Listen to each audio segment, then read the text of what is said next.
All right, next part. So thank you for sitting through the last video. I know I went a little over an hour. I promise not to do that too often. At the same time, I do want to make sure that we're having full-throated conversations about what we're expecting to do and why we're doing it. As noted in the past video, my main impetus as to why I'm trying to do things in two different streams at the same time, the technical and the business, is because we are trying to make a career that makes sense for you and that you're not just blindly making things just to make things. As I will say many times throughout the semester, the most important thing for you to understand is that your work is extremely valuable, is extremely important not only to you but the outside world, but it will mean nothing if they can't actually consume it. And so much of what you slash I are dealing with right now is that in 2020 and beyond, social media, online galleries, forums, the web as a whole is making it so that the playing field has become both really super even in that everybody is competing against everybody across the globe.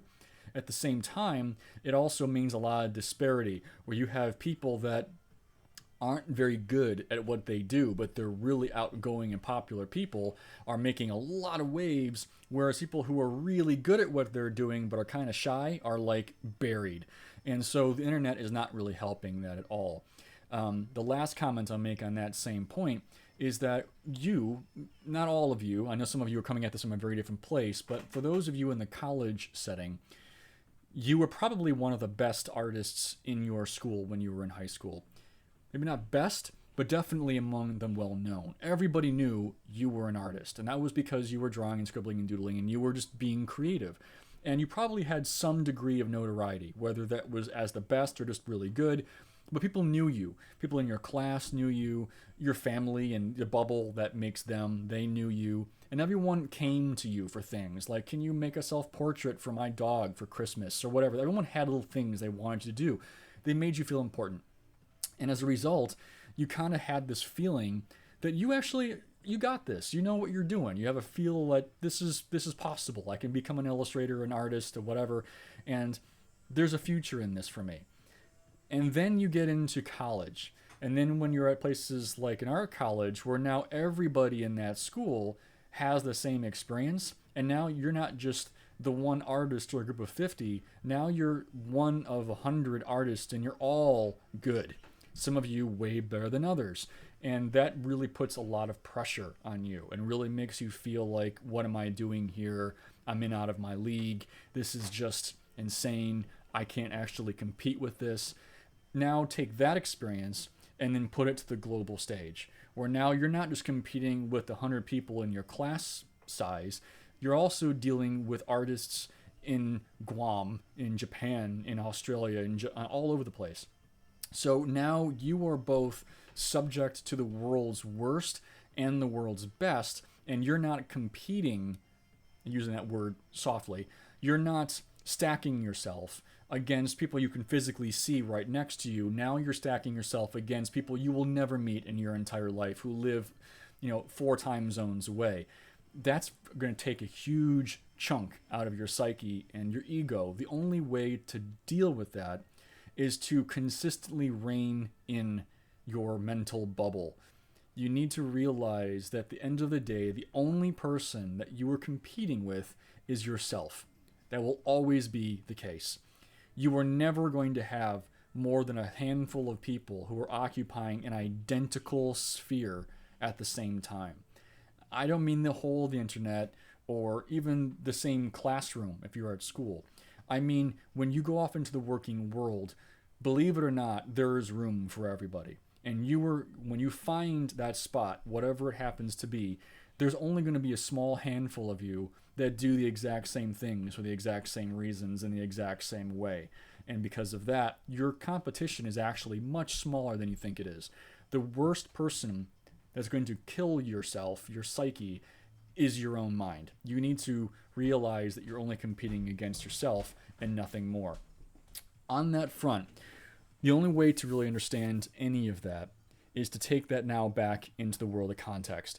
So we had talked an awful lot in my last video about context and how that matters and what that ultimately means to you both as an artist and more specifically to the piece of work that you are currently working on. In this example, in the assignment number 1, where I want you to recontextualize Little Red Riding Hood and the Big Bad Wolf, I'm asking you to choose an audience. That audience for you, you should think of it, like I said in the last video, like a fandom. And those fandoms are everywhere. If you're not familiar with that word, I'd be very surprised. Fandoms pretty much govern the internet these days, and they go all the way up the chain. You probably wouldn't want to consider your grandfather's political group as a fandom, but they are. When you have people who all think and feel and enjoy and dislike the same things all getting together, a thing the internet is very good at doing, that's a fandom. And there are fandoms everywhere. So I'm going to introduce you to a few in the next couple of moments here to kind of give you an idea how that might combine with your Little Red Riding Hood theme. So as you can see here on the screen, choose one of the following fandoms. And I use the word choose loosely. I'd like you to choose one of these just because it kind of keeps things consistent class-wide. But if you have one you'd rather work with, please do that. Just let me know ahead of time so I kind of have a better idea on, well, my own research, and so that I know how to both grade your piece and make sure that I'm aware of the group as well as you are, so I know where the pitfalls and the successes happen to be. So that being said, here's some that I'm very familiar with. Choose one of the following fandoms. Using some variation on the theme, Little Red Riding Hood and the Big Bad Wolf, create an illustration that speaks to one of these following audiences. Be sure to also consider the context of both age, gender, country, societal norms, culture, politics, literally anything that you think of that might have an impact on that particular audience. If you do not wish to work with any of these following audiences, please select one of your own choosing, but again, let me know prior to beginning. So the first one, and just so you know, all of these have been chosen because of their notoriety. They are pretty big and just about everyone knows them. And that's exactly why I chose these. So the first one is the world of steampunk. So that one's been around for a while. It's starting to lose steam. So as you're working on that one, know that this is a group that is very, very baked in, boiled in. They know what they're all about, and they are very fiercely loyal to their craft.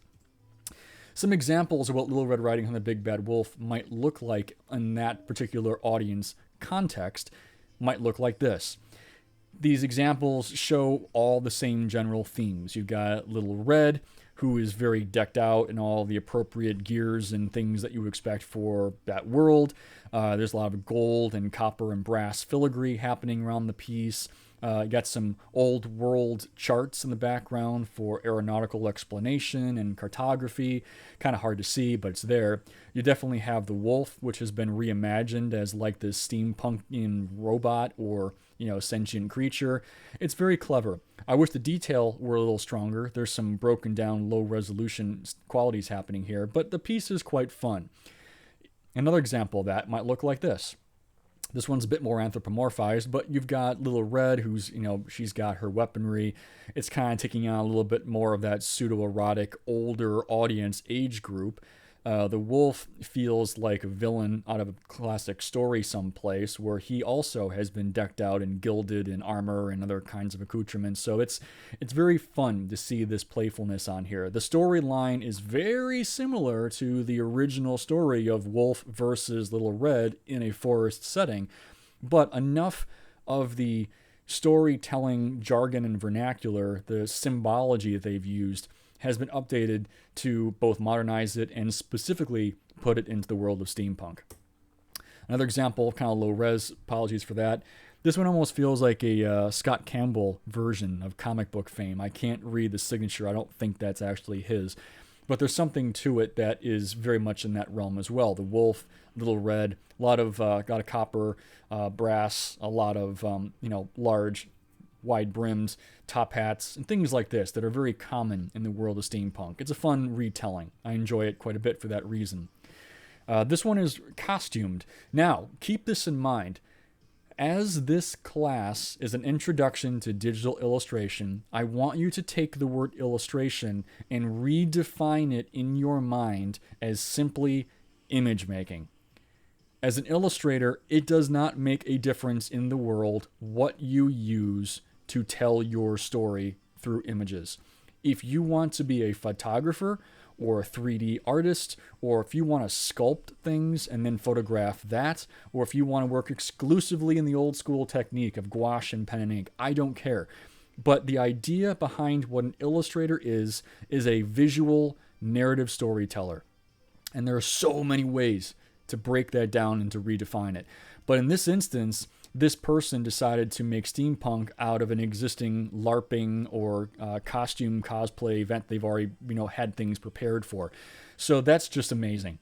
So they took this and they built up this scene, and I think this chair actually exists at the Renaissance Festival, if I'm not mistaken. So this is probably just somebody that already had a lot of this stuff already pre-built, and they just reassembled it for an assignment like this one. This is brilliant. If you want to do this, cosplay, photography as a whole, staging events and shooting them, digitally and then modifying them in Photoshop, I don't care. 100% valid, extremely exciting.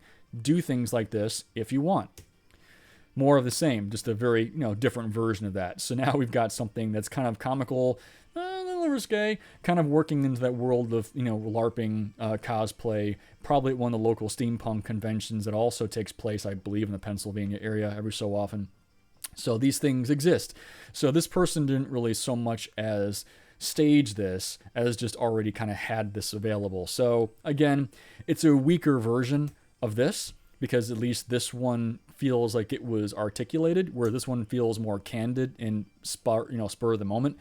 But at least it satisfies a lot of the requirements. Could have been done better? Absolutely. This one feels more Alex Ross. I really like how this one was completed. A lot of the same pieces are there. Little Red, her cap has been replaced really more by like an aviator's cap and goggles. She's got like an old style pistol. It's really fun. Really like that one a lot. More cartoon, comic book style. A lot younger. Like this one too.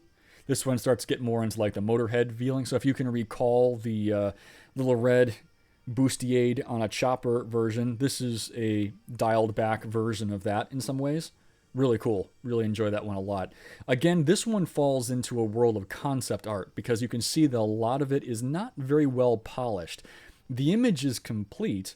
The image has what it needs to say. The lighting source, it feels grounded. It's got a lot of value, a lot of color where it needs to be placed. But what it is not is polished. The edges are not cleaned up. They're still a bit loose and painterly. The background is very minimal. It's more texture than actual information. It's difficult to really glean an actual space out of this. Even the bike itself, these rear tailpipes and the various details on here, that's just a blob of color. That doesn't really describe an actual thing. So the reason I say this is more conceptual is that if you achieve a goal someday of being a concept artist, this is kind of what a concept artist looks like, is they are building at least one version of concept artist, is to build out artwork that explores an idea without specifically getting into all the literal nuts and bolts of what that idea literally looks like. There are later stage concept artists that would take something like this and they would refine it so that it does literally show every nut and bolt, and that's more of a production concept artist. This is more of like a visual mood and flavor concept artist. The second tier is my favorite, the world of Furry. So this one is a favorite only because it explores everything kind of simultaneously. So we had talked about anthropomorphism. That's just basically giving any living creature human-like form and mentality. So that would very easily fall into like the world of like werewolves and things that might stand more upright. A lot of people kind of go down that particular path. Little Red here, again, these two characters feel like they're on the same side. Definitely not in the world of good, probably, but they definitely feel like they are in cahoots.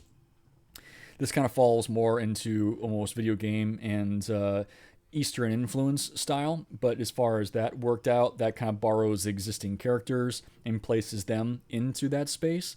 So again, if you would like to borrow a fandom from like Capcom or even Atari or Nintendo as a whole or Xbox, any of these worlds have got a plethora of characters that might actually fit into this role if you kind of like recast them a little bit.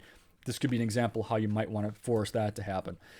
This one is more straight up anthropomorphism, so you're talking about a more well-defined character. Little Red in this example is really the only central focus. The wolf character is missing, so while this one is well rendered and performs half of the task of what I'm asking of it, the rest of it is sort of missing. There really is no sense of danger. The wolf really isn't there at all, so it's only half-baked in that regard. Close, but no cigar. I think that the Little Red in this example of the butterfly kind of gets us there. I guess the wolf creature could be considered Bastet in this image, but again, is it enough? I don't know. Is it well made? Absolutely. Does it answer the question of what I'm asking you to do? It's kind of weak. A little closer, that one definitely falls very close into the world of what Furry normally looks like. So these two characters very much take on what you would expect of those roles and twist them just enough to be almost inappropriate, but it is in a space that occupies that audience group very, very well. On that same line of thinking, this takes the exact same original context and puts it into a new context through audience. You still have the classic wolf, you still have the same innocent little girl, and they're still performing the same roles that they would normally have done by the classic text. That one is very much Eastern influence. This one kind of takes it a little more lightly. More common in the furry world would look a little bit like this. This is just basically taking the exact same narrative that was originally told and taught through the Little Red storyline and then just anthropomorphizes it. That's as far as that one really went. The third option, Star Wars. So here's a really big one. Lots of examples there. This one could either involve you taking on existing storylines and retwisting them to fit your narrative, or it might mean just inventing all new characters that just happen to borrow a lot of the flavor of the Star Wars world. I'm not exactly your world's most robust Star Wars fan, so I don't know every corner of that universe, so I don't think these two characters exist anywhere in that space. But if they do, forgive me. I don't think they do. So this is a person that's taken two separate, completely original OC characters and just threw them into what is very clearly a Star Warsian world. Everything from the textured background, the lightsabers, that's basically everything you need to know. And of course, the cloak, almost an afterthought. Why that's there at all, I couldn't say. As if maybe to cast it off the way Obi-Wan did in the original movies, I don't know. But it's interesting. It's a fun take on those characters. More photography. That one was kind of fun. So this is a student that really just set up their own scene and decided to have some fun with Photoshop. So again, anything is available to you. My purpose in all of this is to encourage exploration. So if this is something that you would be interested in doing, by all means, let's make it happen. This one could almost fall into steampunk, to be honest. I think this one got pulled out because they were kind of going after the idea of the trash compactor scene. We'll leave it there. Yep, more of the same. So you'll see that a lot of these artists are doing some of the same things. All they're really doing is just throwing the lightsabers in. It might be enough, but this is also what I mean about concept. Is that the concept of this is fun, but at the same time it's kind of weak. So if your idea was to lure your traditional Star Wars audience and say, look at me, buy this piece, isn't this cool? If you are a true Star Wars fan, is this image going to be enough to make you want to buy that thing? That's the question. As you are coming up with your solutions to your audience application, what you're building and why you're building it, always be thinking, am I actually talking to my audience? Is there enough information here that's not only going to entice them, but make them realize that I know what I'm talking about? Does that make sense? This one is sort of just could be anywhere for anything. This kind of borrows heavily on the animated classic version of Star Wars. Everything about this screams that world. Again, I don't know if these characters exist in the actual Star Wars universe, So if they do, great. And if they don't, okay, it's good that you brought something in. Little red is absent from this one, so it makes it difficult to really give me a true narrative as to what's happening or why. And this one is your classic good versus evil. So that's interesting. I kind of like that flavor. It borrows very much on the original context. At the same time, gives us some new imagery to play with. And here's a combination of themes. So now you got Furry, Star Wars, and Little Red Riding Hood kind of all happening at the same time. So that's a triple win, I guess. All right, the next one, Legend of Zelda. So I threw this one in because I guess as far as all the properties of all video games that ever were, this one is about as close to traditional fantasy as you can get without going specifically into the world of Tolkien.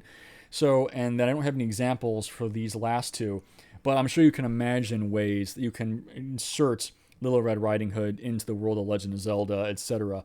And the last one I also did not explicitly define with examples, but I'm leaving that one more open simply by saying things like vintage. So that's my fifth category. Vintage in this category would be any established fandom at all. So if these original four, Steampunk, Furry, Star Wars, and Legend of Zelda, don't conjure some enticing imagery in your mind right now, and you would like to move on to something that's 100% free form of your own, then I'm leaving this fifth channel open for you.